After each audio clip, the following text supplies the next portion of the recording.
Sir ಇವಾಗ ಎಲ್ಲ ready ಆಯ್ತಾ ಪೇಪರು? ಎಲ್ಲ ರೆಡಿ ಮಾಡಿದ್ರಾ? ರೆಡಿ ಏನೋ ಆಗಿದೆ ಅಮ್ಮ. ಆದರೆ ಅವರು ಆಸ್ತಿಲಿ ನಿಮಗೆ ಯಾವುದೇ ರೀತಿ ಪಾಲು ಏನೂ ಬರೋದಿಲ್ಲ. ಹೌದಾ? ಯಾಕೆ ಸರ್? ಈ ಯಾಕೆ ಬರೋದಿಲ್ಲ? ಹಾಂ, ಇವಾಗ ಡೈವರ್ಸ್ ಆಗ್ತಾ ಇದೆ ಅಂತ ಅಂದರೆ ಸಮಭಾಗ ಭಾಗ ಏನಿದೆ ಅರ್ಧ ಭಾಗ ಆಗಬೇಕು ಅದು. ಮತ್ತು ಇವ್ರ ಜೀವನಾಂಶಕ್ಕೆ ಏನು ಮಾಡಬೇಕು ಸರ್? ನೋಡಿ, ನೀವು ಅಂದ್ಕೊಂಡಿದ್ದ ಪ್ರಕಾರ ಅವ್ರದ್ದು ಯಾವುದೇ ರೀತಿ ಅವ್ರದ್ದು ಆಸ್ತಿ ಇಲ್ಲ, ಅವ್ರ ತಂದೆ ಆಸ್ತಿನೂ ಇಲ್ಲ.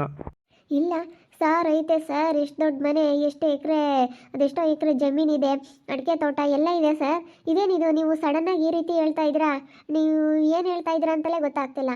ಅವ್ರದ್ದು ಮನೆ ಮುಂದೆನೇ ಇದೆ ಸರ್ ತೋಟ. 2,000 ಅಡಿಕೆ ಗಿಡ ಕೈಗೆ ಬಂದಿದೆ. ಅಷ್ಟೊಂದೆಲ್ಲ ಜಮೀನೇ ಇದೆ. ನೀವೇನೋ ಅವ್ರ ಹೆಸರಿನಲ್ಲಿ ಜಮೀನೇ ಇಲ್ಲ ಅಂತ ಹೇಳ್ತಾ ಇದ್ದೀರಲ್ಲ ಸರ್. ಇದೆ ಸರ್, ಅವ್ರ ಹೆಸರು ಏನು, ಅವ್ರ ಹೆಸರಿನಲ್ಲಿ ಜಮೀನಿದೆ. ಅಯ್ಯೋ, ಇದೇನಿದು ಹಿಂಗೆ ಹೇಳ್ತಾ ಇದ್ದೀರಾ? ಅವ್ರ ಅಪ್ಪನ ಹೆಸರಿನಲ್ಲಿ ಇದೆ ಸರ್. ನೀವು ತಪ್ಪಾಗಿ ತಿಳ್ಕೊಂಡಿದ್ದೀರಾ. ನೀವು ಮದುವೆ ಆಗಬೇಕಾದ್ರೆ ಹೇಳಿರ್ಲಿಲ್ವಾ ಅವರು? ಹಾಂ, ಈ ರೀತಿ ಅವರು ಬೇರೆಯವ್ರ ಮಗ, ಅವ್ರ ಮಗ ಅಲ್ಲ. ಹಾಂ, ಬೇರೆಯವ್ರ ಮಗನಾ? ಇದೇನು ಸರ್ ಇದು ಹಿಂಗೆ ಹೇಳ್ತಾ ಇದ್ರಾ? ಇಲ್ಲ ಸರ್, ಅವ್ರು ಬೇರೆಯವ್ರ ಮಗ ಅಲ್ಲ, ಅವ್ರ ಮಗನೇನೆ. ಇದೇನು ಸರ್ ಈ ರೀತಿ ಮಾತಾಡ್ತಾ ಇದ್ದೀರಾ? ಶಾರದಮ್ಮನ ಮಗನೇನೆ ಅವರು. ಶಾರದಮ್ಮ ಮತ್ತು ಅವರು ವಿಠಲಪ್ಪ ಅವ್ರ ಮಗನೇನೆ ಸರ್ ಅವರು. ಇದೇನಿದು ಹಿಂಗೆ ಹೇಳ್ತಾ ಇದ್ದೀರಾ? ಅವ್ರ ಮಗ ಅಲ್ವಾ? ನೀವು ತಿಳ್ಕೊಂಡಂಗೆ ಅವ್ರ ಮಗ ಅಲ್ಲ. ಅವರು ಶಾರದಮ್ಮ ಇದ್ದಾರಲ್ಲ, ಅವ್ರ ತಂಗಿ ಮಗ. ಅವರು ಚಿಕ್ಕವರಿದ್ದಾಗಿಂದ ತೊಗೊಂಬಂದು ಇಲ್ಲೇ ನೋಡ್ಕೊಂಡಿದ್ದಾರೆ. ಆದರೆ ಆಸ್ತಿಲಿ ಯಾವುದೇ ರೀತಿ ಹಕ್ಕಿದೆ ಅಂತ ಅವ್ರು ಇನ್ನೂವರೆಗೂ ಏನೂ ಅವ್ರಿಗೆ ಬರ್ದೂ ಇಲ್ಲ, ಏನೂ ಅವರು ಹೆಸರು ಚೇಂಜಸ್ ಮಾಡೂ ಇಲ್ಲ, ಏನಿಲ್ಲ. ಅವ್ರ ಚಿಕ್ಕಮ್ಮನ ಮಗ. ಅವ್ರ ತಂದೆ ತಾಯಿ ಬೇರೆ, ಇವ್ರ ತಂದೆ ತಾಯಿ ಬೇರೆ. ಇವಾಗ ಇವ್ರಿಗಿಬ್ರು ಹೆಣ್ಮಕ್ಳು. ಗಂಡು ಮಕ್ಕಳಿಲ್ಲ ಅನ್ನೋ ಒಂದು ಕಾರಣಕ್ಕೋಸ್ಕರ ತಂಗಿ ಮಗನ್ನ ಅವಾಗ ತಗೊಂಬಂದು ಸಾಕೊಂಡಿದ್ದಾರೆ ಅಷ್ಟೇ. ಇವಾಗ ಏನಿದ್ರು ಈಗ ಅಡ್ರೆಸ್ ಎಲ್ಲ ಏನಿರೋ ಪ್ರತಿಯೊಂದೂ ಅವ್ರದ್ದು ಆ ಕಡೆ ಅವ್ರ ಅಪ್ಪವ್ರ ಮನೆಯದೇ ಕೊಟ್ಟಿದ್ದಾರೆ ಹೊರತು ಈ ಕಡೆದು ಏನೂ ಇಲ್ಲ. ಅಡ್ರೆಸ್ ಆಗಿರ್ಬೋದು, ಏನೂ ಇರ್ಬೋದು, ಇದರಲ್ಲಿ ಇವ್ರಿಗೆ ಯಾವುದೇ ರೀತಿ ಹಕ್ಕಿಲ್ಲ. ನೀವು ಕೊಟ್ಟಿರೋ ರೆಕಾರ್ಡಲ್ಲಿ ಅವ್ರಿಗಿಬ್ರು ಹೆಣ್ಮಕ್ಳು, ವಿಠಲಪ್ಪ ಅನ್ನೋರ್ಗಿಬ್ರು ಹೆಣ್ಮಕ್ಳು, ವಿಠಲಪ್ಪ ಶಾರದಮ್ಮ ಅನ್ನೋರಿಗೆ ಅವ್ರಿಗಿಬ್ರು ಹೆಣ್ಮಕ್ಳು ಆಗಿರೋದ್ರಿಂದ ಅವರು ಕರ್ಕೊಂಬಂದು ಸಾಕೊಂಡಿದ್ದಾರೆ ಅಂತ ಹೇಳಿದ್ದಾರೆ.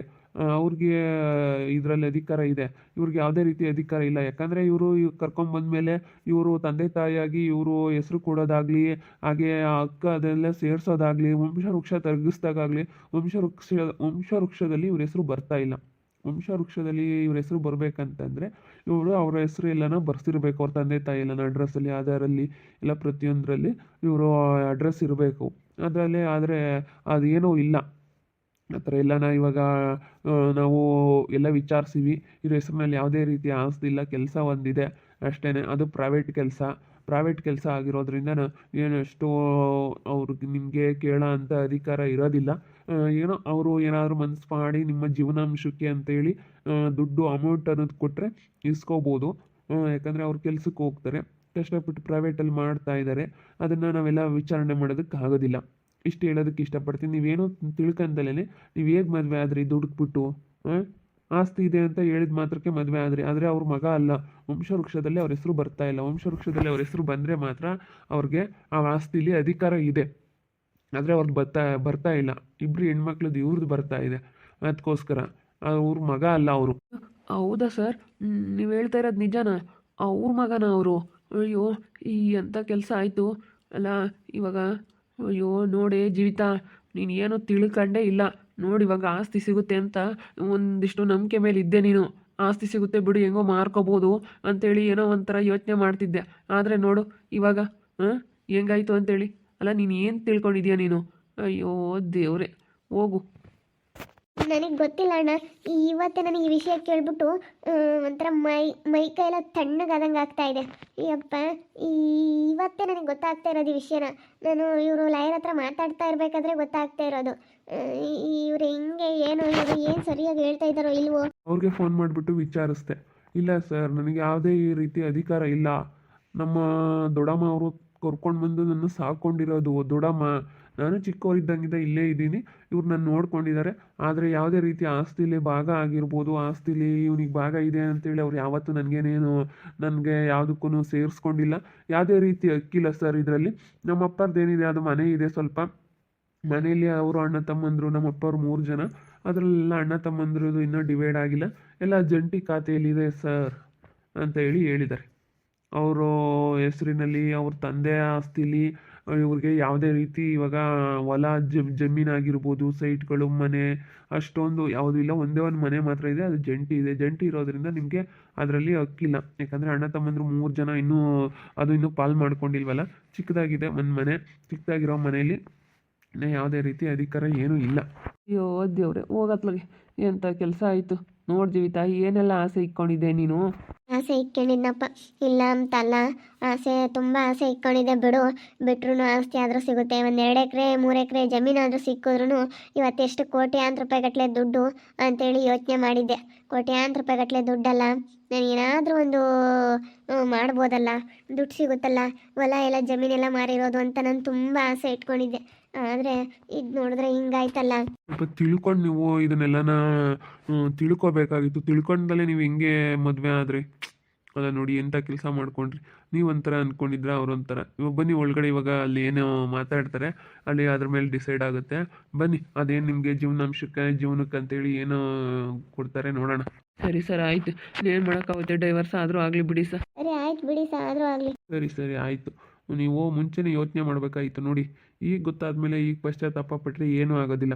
ನೀವು ಮುಂಚೆನೇ ಇದನ್ನೆಲ್ಲನ ಯೋಚನೆ ಮಾಡಿಕೊಂಡು ಮಾತಾಡಬೇಕಾಗಿತ್ತು. ಇದನ್ನೆಲ್ಲ ತಿಳ್ಕೊಬೇಕು. ಹಿಂಗೆ ಸುಮ್ಮನೆ ಯಾರೋ ಹೇಳಿದ್ರು, ಸುಮ್ಮನೆ ದುಡುಕಿ ಈ ರೀತಿ ನಿರ್ಧಾರ ತಗೊಂಡಿದ್ದಕ್ಕೆ ನಿಮ್ಮ ಜೀವನನೂ ಹಾಳು, ಜೀವನಾಂಶಕ್ಕೂ ಏನೂ ಇಲ್ಲ ನಿಮಗೆ. ನೀವು ಮುಂದೆ ಹೆಂಗೆ ಜೀವನ ಮಾಡ್ತೀರಾ? ಅಷ್ಟೋ ಏನಾದರೂ ನಿಮಗೆ ಸಿಕ್ಕಿದ್ರೆ ಮುಂದೆ ಹೆಂಗೋ ನಿಮ್ಮದೇಗಾದ್ರೂ ಜೀವನ ಮಾರ್ಕೊಂಡು ತಿಂದಾದರೂ ಜೀವನ ಮಾಡ್ತೀನಿ ಬಿಡಪ್ಪ ಅಂತ ಧೈರ್ಯವಾಗಿರ್ಬೋದಾಗಿತ್ತು. ಆದರೆ ನೋಡಿ ಹಿಂಗಾಯ್ತು. ನನಗೇನು ಗೊತ್ತು ಸಹ, ಅವರು ಹೇಳಿಲ್ಲ, ನನಗೆ ಗೊತ್ತೇ ಇಲ್ಲ. ಇವತ್ತೇ ಸಹ ಗೊತ್ತಾಗಿರೋದು. ಅವರು ಅಪ್ಪ ಅಮ್ಮಯ್ಯ ನಮ್ಮಾರ ಇವರು ಅಂತೇಳಿ ಹೇಳಾರ. ನಾನು ಇವರೇ ಅಂದಮೇಲೆ ಅಂತೇನು ಬೇರೆಯವ್ರನ್ನ ತೋರ್ಸೋಕ್ಕಾಗತ್ತೆ ಅಪ್ಪ ಅಮ್ಮಯ್ಯ ಅಂತ ಅಂದ್ಕೊಂಡೆ. ಆದರೆ ಹಂಗಾಗಿತ್ತೆ ಕತೆ. ಅಯ್ಯೋ ದೇವ್ರೇ. ಸರಿ ಆಯಿತು, ಒಳಗಡೆ ಬನ್ನಿ. ಹೋಗಿ ಎಂಥ ಕೆಲಸ ಮಾಡ್ಕೊಂಡಿದ್ಯಾ ಇವಾಗ? ಏನು ಸುಮ್ಮನೆ ಡೈವರ್ಸ್ ತಗೊಂಡ್ರು ಒಂದೇ, ತಗೊಂಡಿಲ್ಲ ಅಂದರೂ ಒಂದೇ. ಎಣ್ಣೆ ಸುಮ್ಮನೆ ಅದಕ್ಕೂ ಇದಕ್ಕೂ ಕಟ್ಟಿ ದುಡ್ಡೊಂದು ವೇಸ್ಟ್ ಮಾಡ್ಕೊಂಡ್ವಿ ನೋಡಿ. ಇವಾಗ ಹೆಂಗೆ ಮಾಡ್ಬೇಕು ಹೇಳು?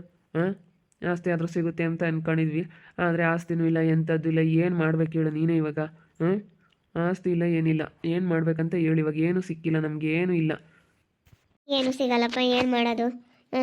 ಆಗೋದಾಯ್ತು, ಏನು ಮಾಡಬೇಕು ಏನು? ನಾನು ಸ್ವಲ್ಪ ಅದನ್ನ ತಿಳ್ಕೊಂಬ್ಲೇ ಇಲ್ಲ. ನಾನು ಅವ್ರಪ್ಪ ಅವ್ರೆ ಅಂತ ಹೇಳಿದ್ಮೇಲೆ ಅದು ಹೆಂಗೆ ಅಂತ ಅಂದ್ಕೊಂಡೆ. ನನಗೆ ಈ ವಿಷಯ ಈಗಲೇ ಕೇಳೋ ಒಂಥರ ಭಯ ಆದಂಗೆ ಆಗ್ತಾಯಿದೆ. ಇದೇನಪ್ಪ ಇದು, ಎಂಥದ್ದಾಯ್ತಪ್ಪ ಅನ್ನಿಸ್ತೈತೆ. ಅದೇ ಮತ್ತೆ, ಅಯ್ಯೋ ಹೋಗತ್ಲಾಗೆ ನಾನು ಏನೆಲ್ಲ ಆಸೆ ಇಟ್ಕೊಂಡಿದ್ದೆ. ಹೆಂಗೋ ಒಂದು 3 ಎಕರೆ ಜಮೀನಾದರೂ ಸಿಕ್ಕರೆ, ಒಂದು 3 ಎಕರೆಗೆ ಮಾರ್ಬಿಟ್ಟು ಒಂದು 3 ಎಕರೆ ನಾನೊಂದು 10-15 ಲಕ್ಷದ ಮನೆ ಕಟ್ಕೊಂಡು ಒಂದು ಒಳ್ಳೆ ಹುಡುಗಿ ನೋಡಿ ಮದುವೆ ಆಗ್ಬೋದು ಬಿಡು. ಹೆಂಗೋ ನನ್ನ ತಂಗಿಯಿಂದಲ್ಲ ಆದ್ರೂ ನನಗೆ ಸ್ವಲ್ಪ ದುಡ್ಡು ಕಾಸಾದರೂ ನೋಡ್ತೀನಿ ಅಂತ ಅಂದ್ಕೊಂಡಿದ್ದೆ. ಆದರೆ ನೋಡಿ ಈ ಥರ ಆಗುತ್ತೆ ಅಂತ ಅಂದ್ಕೊಂಡಿರಲಿಲ್ಲ ನಾನು. ತುಂಬ ಬೇಜಾರಾಯ್ತಪ್ಪ. ಅಯ್ಯೋ ಈ ವಿಷಯ ಕೇಳಿ. ಅಲ್ಲ ನೋಡು, ನಮ್ಗೆ ಗೊತ್ತೇ ಇಲ್ವಲ್ಲ, ಅವರು ತಂಗಿ ಮಗ ಅಂತೆ. ಅಯ್ಯೋ ಎಂಥ ಕೆಲಸ ಆಯ್ತಪ್ಪ. ಅದಕ್ಕೆ ಹೇಳೋರು ಅನ್ಸುತ್ತೆ, ಅವ್ರು ಯಾವುದೇ ಅಧಿಕಾರ ಏನು ಬರಲ್ಲ ಅಂತ ಮಾತಿಗೆ. ಮತ್ತೆ ಯಾವುದೇ ಅಧಿಕಾರ ಇಲ್ಲ, ನಿನಗೇನು ಬರಲ್ಲ, ಅದು ಹೆಂಗೆ ತಾಂಬ್ತೀಯ, ಅದೇನು ಬರೋದಿಲ್ಲ, ಹಂಗೆ ಹಿಂಗೆ ಅಂತ ಮಾತಾಡೋರು. ಗೊತ್ತು, ನನಗೆ ಗೊತ್ತಾಯಿತು. ನನಗೆ ಈಗ ಅವ್ರು ಯಾಕೆ ಮಾತಾಡ್ತಿದ್ರು, ಯಾಕೆ ಹೇಳ್ತಾ ಇದ್ರು ಅಂತ ಈಗ ಗೊತ್ತಾಗ್ತೈತೆ. ಇದಕ್ಕೆ ಅನಿಸುತ್ತೆ ಅವ್ರು ಮಾತಾಡ್ತಿದ್ದಿದ್ದು. ಎಲ್ಲ ತಿಳ್ಕೊಂಡಿದ್ದಾರಲ್ಲ, ಅವ್ರಿಗೆ ಮುಂಚೆಗೆಲ್ಲ ಗೊತ್ತಿತ್ತಲ್ಲ, ಅದಕ್ಕೆ ಈ ರೀತಿ ಮಾತಾಡ್ತಾ ಇದ್ದಾರೆ. ಅಯ್ಯೋ ಈ ವಿಷಯ ಕೇಳ್ಬಿಟ್ಟು ತುಂಬ ಬೇಜಾರಾಗ್ತಾ ಇದೆ ನನಗಂತೂ. ಒಂಥರ ಕೈ ಕಾಲೆಲ್ಲ ತಣ್ಣಗಾಗ್ತಾಯಿದೆ. ಯಾಕಂತಂದರೆ ನಾನು ಇಷ್ಟು ದಿವಸ ಆಸ್ತಿಲಿ ಭಾಗ ಬರುತ್ತೆ ಅಂತ ಅಂದ್ಕೊಂಡಿದ್ದೆ. ಇವಾಗ ನೋಡಿದ್ರೆ ಭಾಗ ಬರೋದಿಲ್ಲ. ಅವ್ರು ನೋಡಿದ್ರೆ ಬೇರೆಯವ್ರ ಮಕ್ಕಳು, ಅದರಲ್ಲಿ ಯಾವುದೇ ರೀತಿ ವಂಶವೃಕ್ಷದಲ್ಲಿ ಏನು ತೋರಿಸ್ತಾ ಇಲ್ಲ ಇವ್ರ ಹೆಸರು ಅಂತ ಹೇಳ್ತಾ ಇದ್ದಾರೆ. ಇವಾಗ ಯಾವುದೇ ರೀತಿ ಆಸ್ತಿ ಬರೋದಿಲ್ಲ, ಡೈವರ್ಸ್ ಕೊಟ್ಟರು ಸುಮ್ಮನೆ ವೇಸ್ಟ್ ಅನ್ನೋ ಥರ ಆಗ್ತಾಯಿದೆ. ನೋಡ್ತಾ ಇರಿ, ನೆನೇನಾಗ್ಬೋದಂತ ಮುಂದಿನ ಭಾಗದಲ್ಲಿ ನೋಡ್ತಾ ಇರ್ರಿ. ಹಾಗೆ ವಿಡಿಯೋ ಬಗ್ಗೆ ನಿಮ್ಮ ಒಬ್ಬರನ್ನ ಕಮೆಂಟ್ ಮಾಡಿ. ಹಾಗೆ ವಿಡಿಯೋ ಇಷ್ಟ ಆಗಿದ್ರೆ ಲೈಕ್ ಮಾಡಿ, ಶೇರ್ ಮಾಡಿ. ಇನ್ನೂ ಯಾರು ನಮ್ಮ ಚಾನಲ್ ಸಬ್ಸ್ಕ್ರೈಬ್ ಮಾಡ್ಕೊಂಡಿಲ್ಲ, ತಪ್ಪದೆ ಕೂಡಲೇ ಸಬ್ಸ್ಕ್ರೈಬ್ ಮಾಡ್ಕೊಳ್ಳಿ. ಓಕೆ ವೀಕ್ಷಕರೇ, ಧನ್ಯವಾದಗಳು.